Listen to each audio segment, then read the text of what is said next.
नमस्कार मित्रों, मैं गुरुदेव ऑब्जेक्टरी वडोदरा से दिव्यदर्शन पुरोहित बोल रहा हूँ। वर्तमान में महामारी फैली हुई है, बहुत पूरे विश्व में फैली हुई है। उससे पूर्व से काफ़ी कुछ बदलाव हमने देखे, जैसे इसको युग परिवर्तनकारी बदलाव, कैसे इकोनॉमिकल क्राइसिस, इकोलॉजिकल क्राइसिस, इतना घातक क्लाइमेट चेंज, बाहर से आने के वाले उपग्रहों का, लघु ग्रहों का खतरा मंडराता है, सैटेलाइट्स के टूट जाने का खतरा मंडराता है, कई प्रकार की महामारियाँ, बीमारियाँ फैलती हुई चली जाती हैं। मगर इस सबसे चाहते न चाहते हुए भी हम सब का, पूरी जीव सृष्टि का बचाव हो रहा है। ये बचाव कैसे हो रहा है, क्यों हो रहा है, उसके पीछे अगर जाएं और एकदम सूक्ष्म तथ्य में अगर हम प्रवेश कर जाएं, तो हिमालय में कुछ ऐसी शक्तियां निवास कर रही हैं जो पूरे विश्व को बचा रही हैं। अपने तप शक्ति के प्रभाव से, अपने सूक्ष्म और कारण सदी के अंदर उन्होंने सहस्त्रों वर्षों जो तप किए, उनके प्रभाव से वो बचा रही है। और ये सूक्ष्म शक्तियाँ, जिसको हम ऋषि कहते हैं, वेद काल से हैं, और वो परब्रह्म से सीधा अपना संपर्क बनाए हुए, और जिसको हम सविता कहते हैं, सविता की ऊर्जा को धारण करते हैं। इस जो शक्तियां हैं, सूक्ष्म शरीरधारी ऋषि हैं, कारण शरीरधारी ऋषि हैं, उनको एनी बेसन ने और कई प्रकार के थियोसॉफिकल सोसाइटी ने, कई प्रकार की सत्ताओं ने, संस्थाओं ने उसको डिवाइन मास्टर्स कहा है, मास्टर्स ऑफ हिमालय का है। हिमालय के ये सिद्ध योगी अभी भी सूक्ष्म कारण सदी से हम सबको मदद करते हैं। और यही वजह है कि महामारी के चाहते हुए भी सर्व का विनाश नहीं हो रहा है। किसी के क्लाइमेट चेंज ने बदलने के बावजूद भी सबका विनाश नहीं हो रहा है, और सबको कुछ ना कुछ मिलता प्राप्त होता चला जा रहा है। तो ये शक्ति हिमालय में निवास करती है। और जैसे मेरे गुरु श्री राम शर्मा आचार्य कहा करते थे, उत्तर ध्रुव से जितनी भी सविता की शक्ति और एनर्जी आती है, दक्षिण ध्रुव से बाकी का कचरा पृथ्वी का प्रवाहित हो जाता है। मगर जो हिमालय है वो आध्यात्मिक ध्रुव है, और उसमें आध्यात्मिक ध्रुव में वो शक्ति उसमें प्रवाहित हो जाती है, खींच लेते हैं, वो ऋषि होते हैं। वो ये ऋषि, जैसे गुरुदेव ने कहा था और जैसे हमने पढ़ा है, वेदों में भी पढ़ा है, वेद काल से अथर्वन ऋषि जिन्होंने अथर्ववेद की रचना की थी, और गर्ग ऋषि जो कृष्ण के गुरु हुआ करते थे, वो सब अभी विद्यमान है। मगर इन सब में हर एक युग में एक संसद बना करती थी, जिसको हम सप्तऋषि संसद कहा करते थे। और ये सप्तऋषि की संसद जैसे सतयुग में होती थी, त्रेता में थी, द्वापर में थी, से सत्य वर्तमान में कलयुग में भी है। ये सतयुग जो 7 ऋषियों की संसद है, उसमें मोहन साई करके भी है ऋषि, इसमें एक बौद्धिस्ट लेडी भी है, क्रिश्चियन भी है, और दूसरे बाकी हिंदू संत महात्मा भी है। मतलब ऐसे ऋषि हैं जिसके अंदर पावरफुल शक्ति भरी। इन सब का संचालन करने वाला जो प्रमुख है, जो प्रमुख शक्ति है, वो है महर्षि परशुराम। परशुराम के बारे में हम सब जानते हैं, वो भगवान महाकाल के शिष्य थे, भगवान शिव के शिष्य थे। और परशुराम का जो जन्म हुआ, वो अब से जब से पृथ्वी पैदा हुई तब से आज तक 5 आइस एजिस यानी हिमालय युग, हिम युग आ चुके हैं। उसमें जो लास्ट हिम युग आया वो 25 लाख साल पूर्व आया, और 11,700 साल पूर्व वो समाप्त हुआ। उसको प्लेटेसन इपोक कहते हैं। इस युग के दौरान काफ़ी कुछ बदलाव आया, पूरे विश्व में हिमखंड फैलते हुए चले गए, पिघलते हुए चले गए, और पृथ्वी की जीव सृष्टि में, पृथ्वी वातावरण में काफ़ी कुछ बदलाव आ गया, और जीव सृष्टि को नए सिरे से पनपने का अवसर मिला। इसी दौरान वेद काल भी हुआ, इसी दौरान सतयुग भी प्रस्फुटित हुआ, और इसी दौरान महर्षि परशुराम भी प्रस्फुटित हुए। और ये महर्षि परशुराम के सामने ही श्री गणेश, श्री हनुमान, श्री रामचंद्र सबका जन्म भी हुआ, और सब बड़े हुए। ये इतनी आयु के परशुराम है। और हमारा गुरुदेव ऑब्जर्वेटरी से जो अध्ययन है, हमारा जो रिसर्च है, ऐसा हमारा मानना है कि परशुराम 18,000 साल वर्ष पूर्व के होने चाहिए, जो 18,000 वर्ष पूर्व की उसकी कम से कम आयु होनी चाहिए।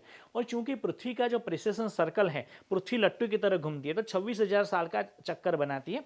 अगर उस प्रेसेशन सर्कल का मालूम हो जाता है तो 18,000 मल्टीप्लाई बाय 26,000 इतने साल के भी हो सकते हैं। मगर उसका कोई वेदोक्त प्रमाण या साइंटिफिक प्रमाण या धार्मिक पौराणिक प्रमाण मान्यता नहीं मिल रही, इसलिए वर्तमान उसको 18,000 साल के पूर्व की आयु के मान सकते हैं परशुराम के।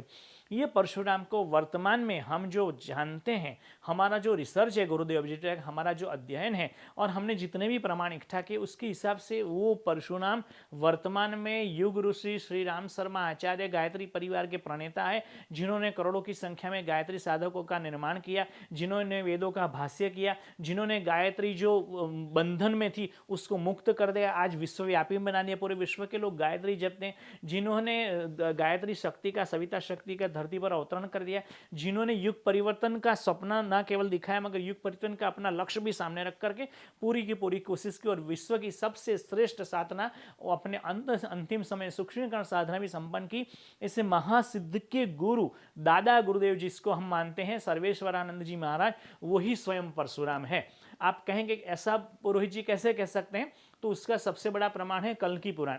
कल्कि पुराण में स्पष्ट रूप से लिखा है कि महेंद्र पर्वत से भगवान परशुराम आएंगे और कल्कि को लेकर के जाएंगे और नंदनवन पर्वत, महेंद्र पर्वत पर रखेंगे नंदनवन में, और वहाँ गायत्री सावित्री उसका मंजन करेंगी।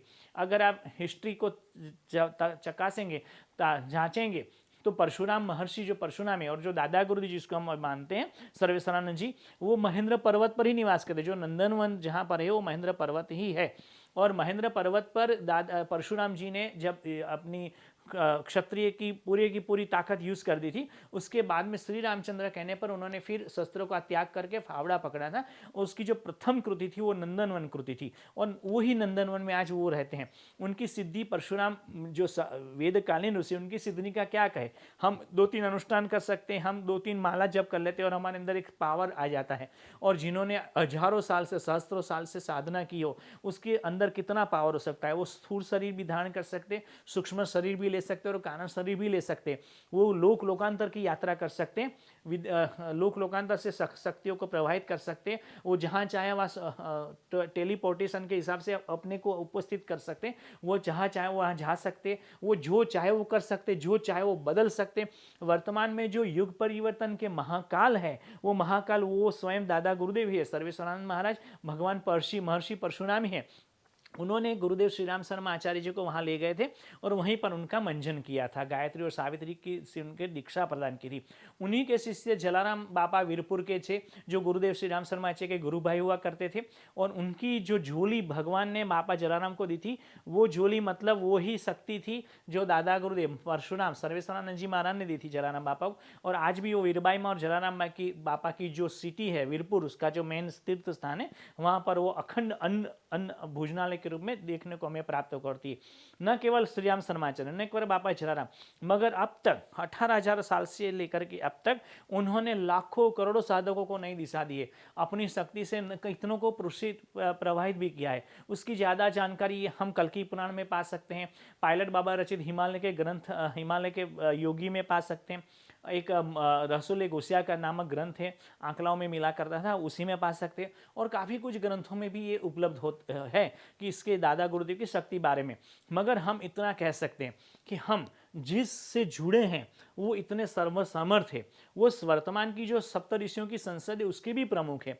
और उसके सामने ऐसा कह सकते हैं कि पूरे विश्व में, पूरी पृथ्वी पर, अर्थ में, पूरे सौर मंडल में वर्तमान में सबसे श्रेष्ठ, सबसे आयु दीर्घायु, सबसे तेजस्वी और सबसे सिद्ध अगर कोई कहा जा सकता है वो तो स्वयं वो भगवान परशुराम है, जिसको हम दादा गुरुदेव सर्वेश्वरानंद जी कहते हैं।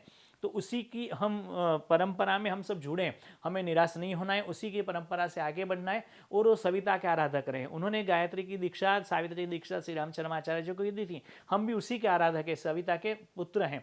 तो हमें उसी की राह पर चलना है। और जैसे युग परिवर्तन के वो महाकाल है, उसमें हमारा जो भी योगदान है हमें देना है। और हमें निराश कभी भी नहीं होना। हमें ये ध्यान रखना है कि दादा गुरुदेव हमारे साथ में, महाकाल स्वयं हमारे साथ में, सिद्ध हमारे साथ में।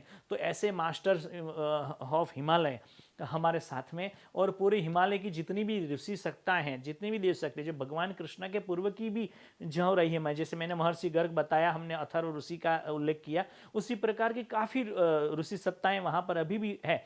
और सहस्त्रों, सैकड़ों से लेकर के सहस्त्रों साल तक जीवित रहती हैं।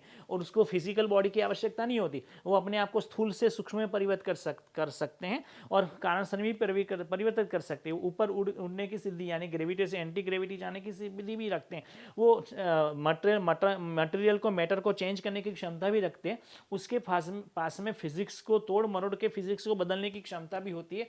वो सिद्धि जो होती है, टेलीपोर्टेशन की क्षमता होती है, कुछ भी करने की क्षमता होती है, वो परब्रह्म से प्राप्त होती है। और वो केवल अपने लिए यूज नहीं करते, वो समाज के लिए उपयोग करते हैं।